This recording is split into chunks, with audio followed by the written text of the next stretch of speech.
Oh, so yeah, introduced myself already. Apologies. This is me with Kunshan University in China. Yeah, why should you study in Asia, or at least consider studying in Asia? So my first reason is just know all of your options. So I don't know about you, but when I go to a restaurant, for example, I don't look at, you know, just one page of the menu if it's multiple pages. I want to look at the whole thing.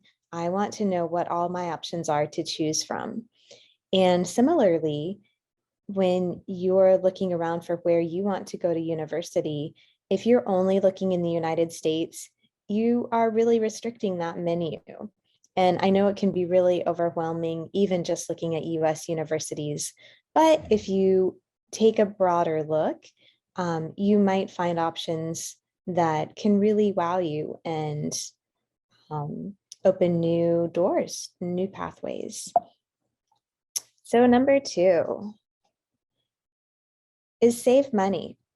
And I know this may sound surprising because many students' first reaction is, isn't it so expensive to keep flying from the United States all the way across the world? What if the cost of living is really higher? But honestly, in a lot of these places, from China to Thailand to, Vietnam potentially, the cost of living can be dramatically lower than what you would typically pay in the United States. So, for example, students coming to do Kunshan in China, they pay on average more than $10,000 less per year in cost of living for, beautiful dorms, really incredible food. It just costs less to live there. And so when you're saving like $10,000 a year on your living costs, even if you have to spend $800 on that flight ticket, you're still really in the green. Um, Also, many of these universities outside of the US have far, far lower tuition than what you would pay at a typical university in the US too. So that can be a really surprising option. Number three is you'll see more of the world for less money. Um, so one of the things that I loved about living in Asia is taking like trips to Southeast Asia on a shoestring budget. And really, you may have heard this, and it's true. Sometimes the cost of the flight itself is really the most expensive portion. And then once you reach some of these places, they're gorgeous places to vacation and to visit. And they cost so, so much less than anywhere else that I've traveled. But if you're a student in the United States and you want to have a shoestring budget trip to, Bali in Indonesia or an island like this in the Philippines, you're going to spend so much time and money just getting there. Like by the time you get there and back, your whole vacation is pretty much taken up. If you're already living in Asia, you have a springboard to go places like this and really branch out and explore in ways that you might not have the time or money to do otherwise. So the girl in this photo, she's a student at Duke Kunshan University. At DKU, we have 3-day weekends every weekend. And so she found a cheap flight down to the Philippines. She hiked a volcano. And this photo was taken when she was at the top of the volcano looking down to the sea. Um, and she was able to do that at a very low cost because she was already there in proximity. Reason number four is actually learn that language. So I'm sure your language teachers have told you this, and it's so true. If you truly want to gain proficiency in a foreign language, immersion is the way to do it. I had studied Japanese for something like 7 years, living in the US in Colorado. I studied it at high school, I studied more in university. Um, but when I first moved to Japan, I was astounded by how basic my communication skills were. I felt like I was communicating at the level of like a toddler. So that immersion experience was a real, wake up call. But then fast forward about 6 months, and I was talking to everybody. I was having conversations with locals. I was taking the trains to explore new cities.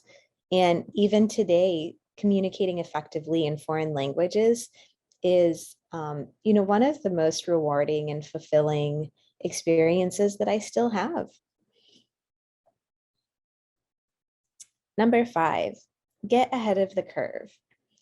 So this slide says Asia is on track to top 50% of global GDP by 2040 and drive 40% of the world's consumption, representing a real shift in the world's center of gravity. So if you're here in this presentation, my guess is that you have kind of started to notice something like this happening already. The way that we think about the world and how we impact and influence each other is really evolving.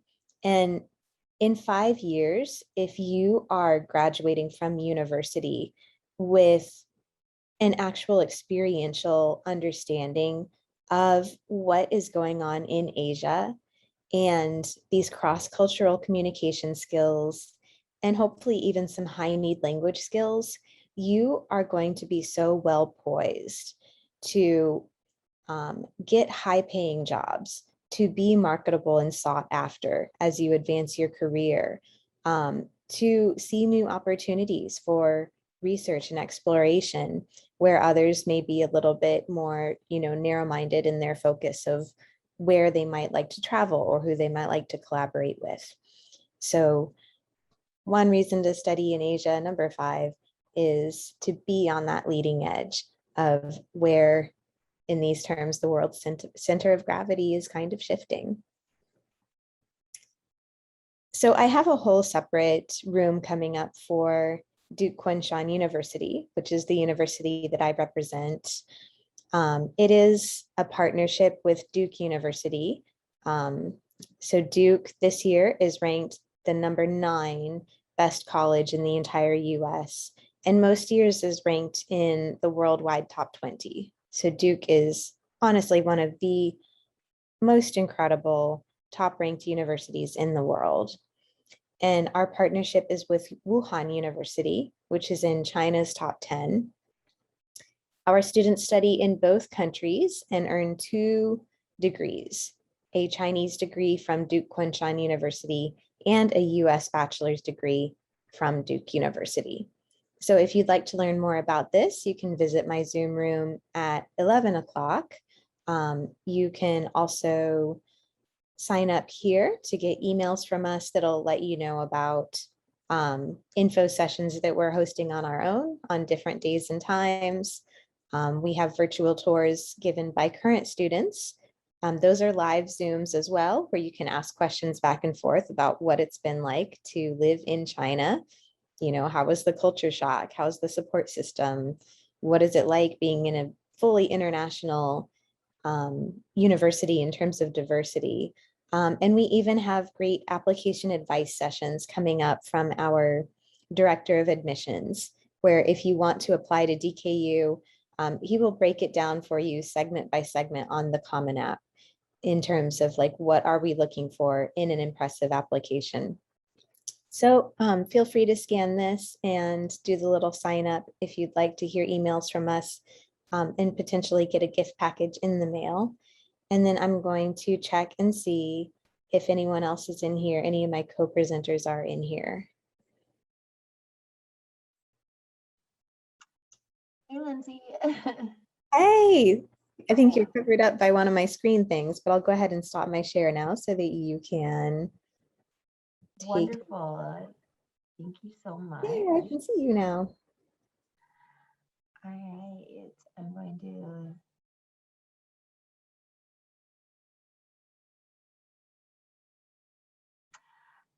Great.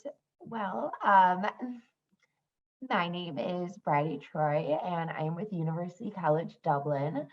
And so thank you so much, Lindsay, for talking about studying in Asia. That was very, very interesting. I wish I studied in Asia at some point. But I'm going to talk about what it's like to study in Ireland. Um, so Ireland is a very small country located on the western edge of Europe, right beside the UK. It is well known for its stunning scenery and varying landscapes, from rugged coastlines to inland lakes and rivers to impressive mountains and flat pasture farmland. They really have everything over there. It's just beautiful. There are thousands of years of history and culture, and Ireland is home to archaeological sites that predate the pyramids. So it's very cool. They've got kind of everything over there. It is routinely voted one of the friendliest and safest countries in the world, and it is ranked the seventh most popular country for international study. And there's so many different reasons for this, but one huge reason is that it is a member country of the European Union, and it is the only English-speaking country in the European Union. And this makes it incredibly easy to travel all over the EU while you're at university. Ireland is also a hub for global business, and it is home to hundreds of overseas companies. So Dublin is the capital of Ireland, and it is considered the Silicon Valley of Europe. And so there are many internship and career opportunities for graduates from Irish universities. So, studying in Ireland, Ireland is recognized throughout the world as a seat of learning in Europe, and it offers globally recognized qualifications in a broad range of subject areas, including arts and humanities, business, natural sciences, agriculture, food science, sports medicine, veterinary medicine, and dentistry. So you can really find any program in Ireland. Um, Student life in Ireland, as I mentioned, Ireland is routinely voted in the top 10 countries for study abroad. And that is because it is an incredibly student-friendly country, but Dublin itself is a very student-friendly city.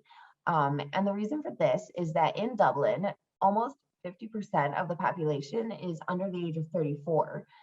And so there are a million young students walking around, seeing the sights, going to pubs, like visiting the museums, and really just exploring everything that Dublin has to offer.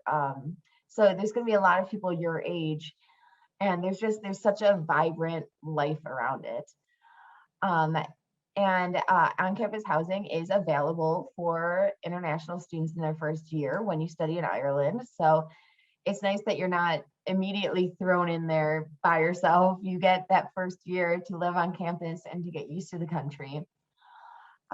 Due to an agreement between the government of Ireland and the government of the United States, students from the US do not need a visa to study in Ireland, which is very cool. It makes the entire immigration process incredibly easy. And with this immigration permission, you will be allowed to work while you're at school. You can work part-time, 20 hours a week during school. And any breaks like winter break or summer break, you could work 40 hours a week. So the application process to apply to study in Ireland is incredibly simple. For students from the US, you can apply with the same kind of way that you might for US universities. So a lot of schools are on the common application. I know I work for UCD Dublin, and we are on the common application, so you can just add us there. There's no special testing that you need, and because it is an English speaking country, there's no special language test that you need to get in there. But a lot of Irish schools do have more of a merit-based application process. So this is not holistic. They don't look at extracurriculars. They don't read essays. They don't look for letters of recommendation. Really, what Irish schools are looking for is that your unweighted GPA, so that's your GPA out of 4.0, and any test scores that you might offer. I know UCD, as well as a couple other Irish schools, are being test flexible this year. So that's really helpful because we know that testing has been, less than consistent in the past year and a half. Application fees are around $50, so not too bad. Again, we are on the Common App, so you can just pay it through there. And applications are now open. So very exciting. You could submit that as soon as you finish this this presentation. Applications are rolling, so this goes until the summer. So you do have time. And one thing to note is that applying to a school in Ireland is a little bit different than applying to a school in the US, because you would apply to your specific degree program. So instead of applying to, let's say, UCD in general, you would apply to UCD architecture or UCD science. Right, great. So this kind of goes into the Common App a little bit more, just like I was talking about. A lot of Irish degrees are very focused in nature, so you could apply to a direct program, not have to take any general education requirements. You'll go straight into your major, and then you can finish in 3 years. So you save yourself a lot of time and a lot of money that way. However, if you are like how I was when I was 17 and you don't know what you want to do, that is okay too. I know UCD, not all Irish schools, but UCD offers a liberal arts and sciences pathway, which is very similar to an undecided major in the US. And that lets you sample different classes in your first year or two before you choose your major and then graduate in that standard 4-year timeline. As I mentioned, it is a very academically based application process. And so you can usually see these entry requirements online. You can see exactly what GPA they're looking for each major, what test scores they're looking for, and these will be listed on all of the university websites. So it's really nice that before you even pay that application fee, you know what your chances are of getting in. All right, so I often hear people worrying about the price tag of studying abroad, and honestly, it is very price comparable to studying at a US institution. Again, like, tuition fees do vary based on your major. So if you're studying in like the arts and humanities, it'll be a little bit cheaper than if you're studying a science or a medicine, law, one of those degrees. Those ones are a little bit more expensive. But it's usually around, depending on which school you choose in Ireland, they could be between 15 to 27,000 euro, which usually comes out to around $17,000 to around $30,000. And that when you choose your on-campus accommodation, that is around the same price as it might be in the US. So it'll be around $10,000 for accommodation for the whole year. But with that, you are getting your own bedroom. It's all apartment style housing. And just to continue, many Irish universities are on the FAFSA, so you can use your federal student loans to study abroad, which is nice. You don't have to worry about it, paying it all for yourself right up front. And I know UCD, 70% of our international students do receive a scholarship, and this is very common across many Irish universities, is that they offer a lot of scholarships to American students looking to study abroad. So here are just some resources if you want to screenshot this for each of the 7 Irish universities.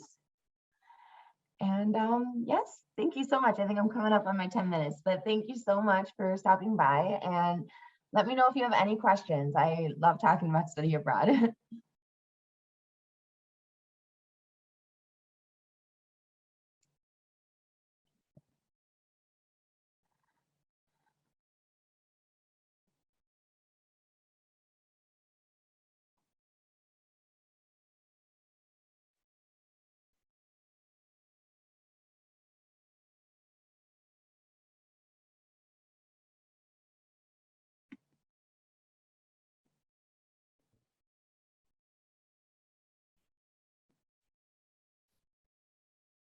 All right, if we don't have any other presenters from the other universities abroad, let's see, we'll take questions now. And if there aren't any questions right off the bat, maybe I'll start with some prompts like we do in our Strive Scan sessions. Does anybody have a question for Brittany or for me? Wait, if you apply to the Duke program for China, would you be going to the American campus as well? Like, or would you just be going to China? It would be your choice.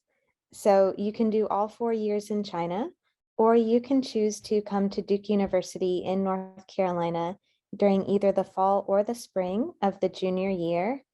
There's also an optional add-on summer term. So you could do like summer rolling into fall or spring rolling into the following summer. Now that's how our program is set up for normal times. Because the coronavirus related travel restrictions have kind of goofed up the normal time scale. We currently actually have freshmen, sophomores, juniors, and seniors studying at Duke University if that's what they want to do right now. Just showing increased flexibility so that students who can't like physically get into China from abroad currently have another option where they can attend classes face to face. But when everything smooths out after the pandemic, typically students would study during one semester of that junior year and maybe also a summer too. And then they do graduate with 2 degrees, the Chinese degree from Duke Kunshan and the US bachelor's degree from Duke. And would the classes be in English or Chinese? They are all taught in English to all students from all around the world. So English is the language of instruction for the entire university in China. You don't need to know any Chinese language at all to apply or to get accepted. Though Mandarin Chinese is the required foreign language for at least 2 years once you're there. About 30% of our students already have some level of Mandarin language, and they'll just level up from wherever they are. But about 70% of our international students are starting at beginner Mandarin.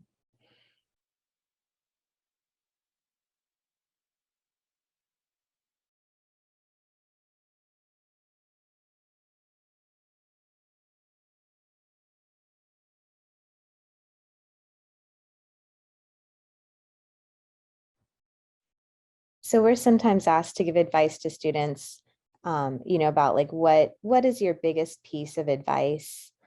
Oh, and I think we've got a question coming in. So let me take this question and then I'll offer to Brittany to tell you guys what her biggest piece of advice would be during your college search. So the question coming in is, if we were to apply, would we need a visa beforehand? In the case of Duke Kunshan in China, no. You would only need that student visa after you are admitted and after you decide to enroll. So after May 1st, that's when you would know your like which university you're committing to. If you're committing to DKU in China, then our International Student Services team would start working with you, asking you for, to submit a photo of your passport and all the different things that they need to set up that student visa for you. And then I think you don't need a visa for Ireland, is what you were saying. Is that right? That's very right. Yeah. So you don't need a visa. Really, you can get into the country with your offer letter and proof of financial aid, and then you're good to go. So nothing to worry about before you apply.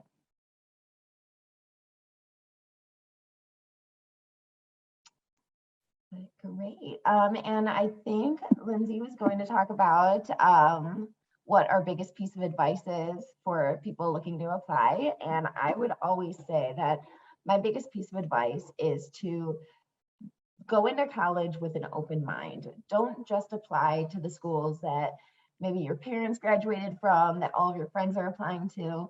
It's really important to go in with open horizons and look at all of your options, because there's so many different options out there, and you never know what the perfect school for you will be until you check it out. So keep an open mind, reach out to all of these different college reps to learn more about your whatever you might be interested in.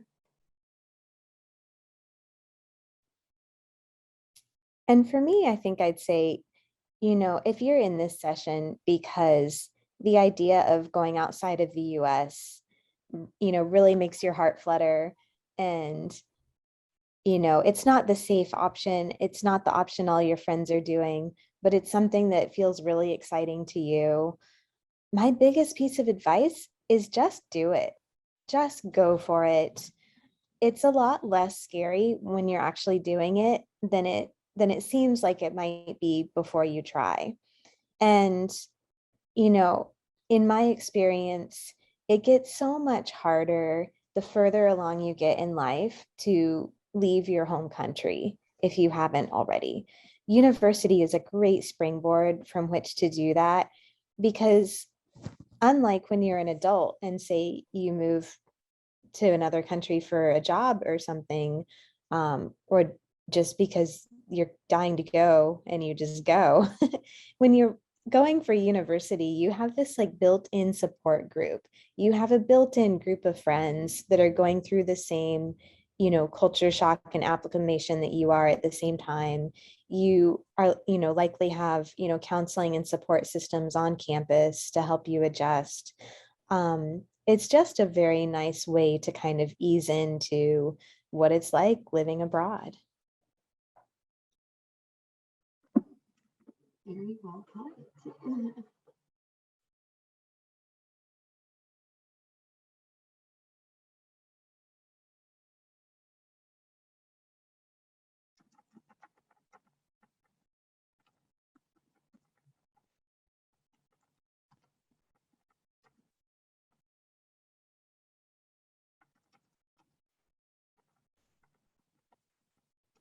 So who else has some questions for us, or what would you like to talk about?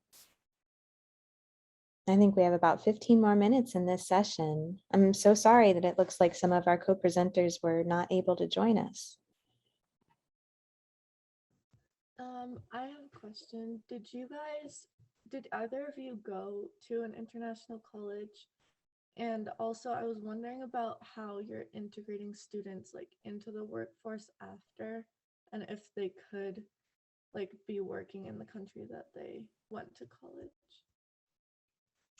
That is such a good question, Chloe. I love that. I love when students, even before they get to college, they're looking at the employment aspects because that's why we go to school, isn't it? To find a good job.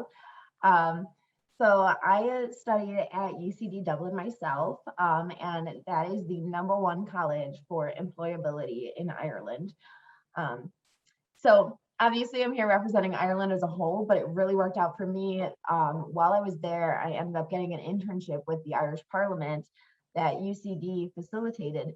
So a lot of these international schools have a huge emphasis on internships, and these would be paid internships because unpaid internships are kind of more of an American ideal.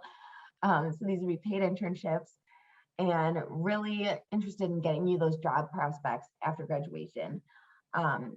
I chose to come back to America after I graduated, mainly because I wanted to settle down around my family. But that international job experience looked really good on my resume. And it really opened a lot of doors for me because people were really interested to see that, oh, you have studied and worked abroad. And it's pretty interesting. There was recently a survey of 10,000 different companies, their CEOs, and over 80% of them said that all else considered, they would be more likely to hire somebody who has studied abroad than somebody who hasn't, because this shows like different levels of self-motivation and willingness to go outside your comfort zone.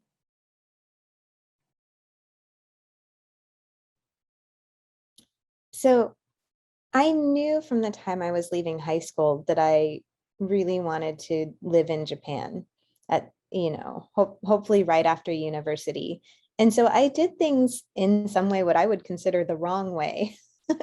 The way I would not necessarily advise to others who felt the same way that I did. So I was an Asian studies major at the University of Colorado, and I was really interested in the courses I was taking about, Japanese culture and Chinese history and, Hong Kong film.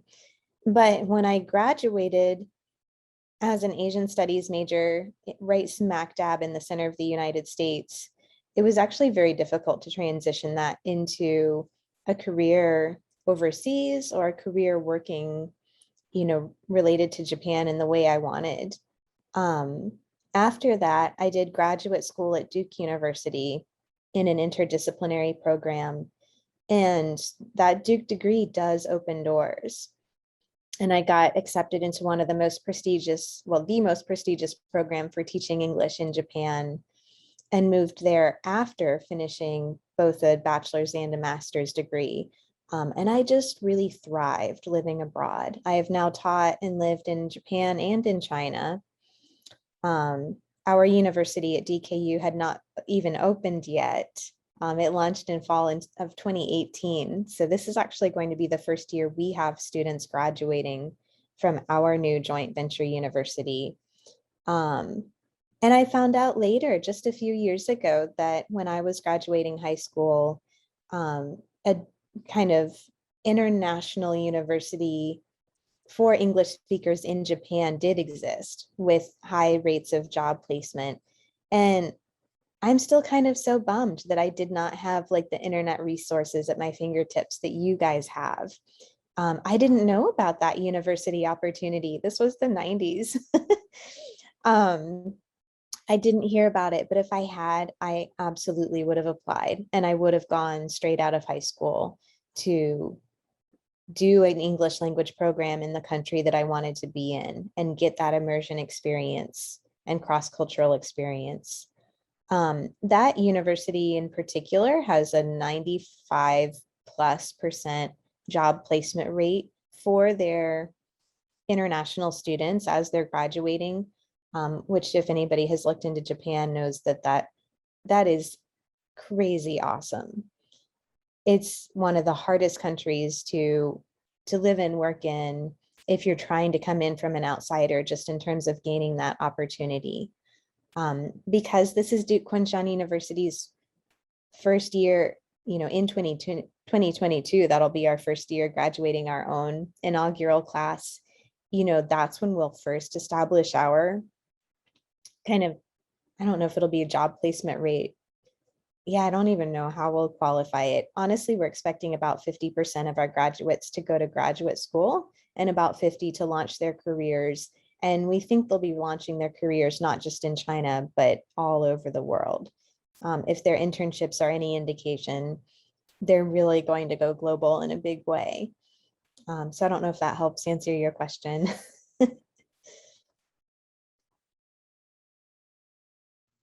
Yeah, that was helpful. Thank you. And then for Duke Kunshan, what are the largest majors? Let's see, we haven't quantified. My expectation is that among international students, I think global health with biology as kind of a pre-med track is going to come out as one of the top majors. We also have a lot of majors. So all of our majors are interdisciplinary dual majors. It's kind of like a major and a minor combo, or a double major combo, depending on how you customize.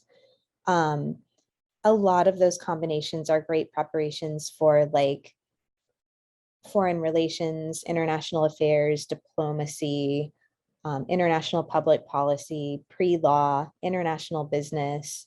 And so they're not all going into the same dual major track, but I think one of the highest value propositions that we have at DKU is for students who are thinking like, I really love the idea of being like a diplomat or in the foreign service or doing international aid or law or business. It is so much more difficult to get the skills and the knowledge and market competitiveness that you need if you are studying all of that kind of by the book in the United States versus actually going out and experiencing it, and gaining those competencies in an immersion setting. That said, we are liberal arts and sciences. We've got a lot of options. And this is also a great place for someone to study who wants to be on the leading edge of technology, because we are in kind of a Silicon Valley area of China, where research and development is funded really well. The labs are great, mentors are excellent. There's just a lot going on there.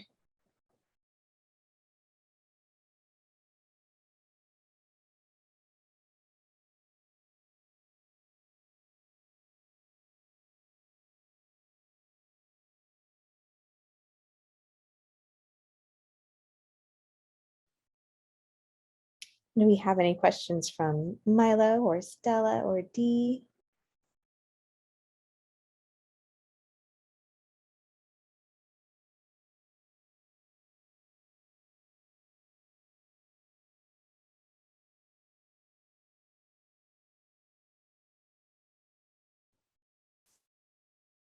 Rudy's, oh, here we go. I'm going to go ahead and answer this question for everyone, even though it came in for me. And the question is, how did culture shock affect you when you went abroad?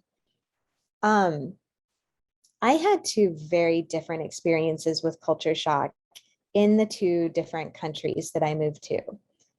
I moved to both Japan and to China, having never even been there for vacation before. Like, my first step into each country was when I had like all my bags and I was moving in and going to start living there and teaching there. In Japan, I felt like I had almost no culture shock whatsoever, which is not, maybe not common. But the way that society runs there just was a really natural fit with my personality. I loved how, the trains ran on time and people were very reliable. They showed up where they would be when they said they would be. Everything was very kind of structured and planned out. And beyond that, people really took care of each other in a very cohesive way. That's the place where I truly learned what community truly meant. I felt very like welcomed into the fabric of society and like I was living the best version of myself and my life. And so boy, was it a total 180 when I moved to China. And the culture shock hit me right smack in the face in the first 24 hours. It was like a Mack truck.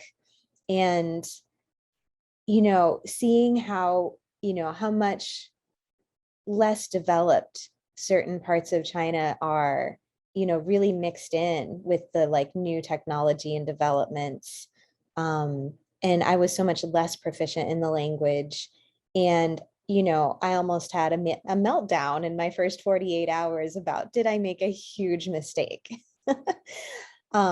Thankfully, my boss was meeting me. I think he saw the look on my face of, trying to hide utter panic.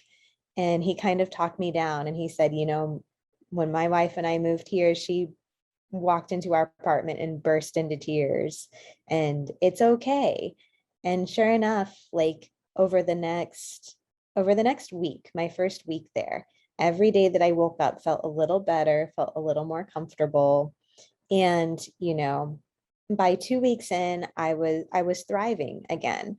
But it did take some reflection and some acceptance. And what else was I going to say? But I also didn't have that built-in support group that I was talking about earlier that a university really provides. Aside from my coworkers, I was kind of navigating this new country on my own.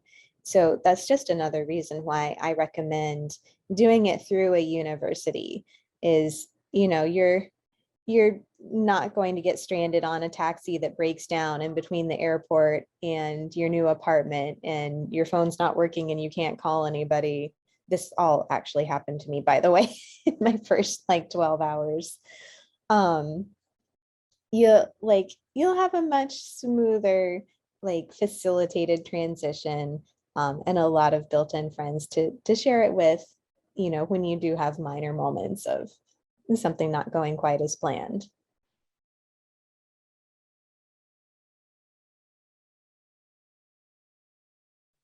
Yeah, I would definitely echo that. It's so nice to experience being abroad when you have this already established student support system, and you know that there's going to be other students there who are feeling the same kind of cultural wave as you. So it is really nice. If this is your first time out of the country, it is scary, but it's really nice to be out of the country for the first time with other students who are also scared and excited and going through all the same things as you, and I would highly recommend it.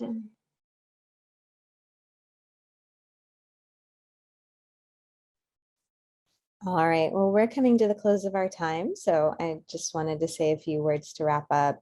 Thank you, all of you, for taking the time to join us in this International University session. If you came in right at the very end, there is going to be another one in like the workshop session too. Also, I have at 11 o'clock, I'll be opening up a room just for Duke Kunshan University. Brittany, are you opening up a room at 11 for University College Dublin? Yes, yes. So if you'd like to learn more, you can definitely pop in, ask some questions, and I'll be doing more of a UCD focused presentation. All right. Bye-bye, everyone. Thank you. Thank you.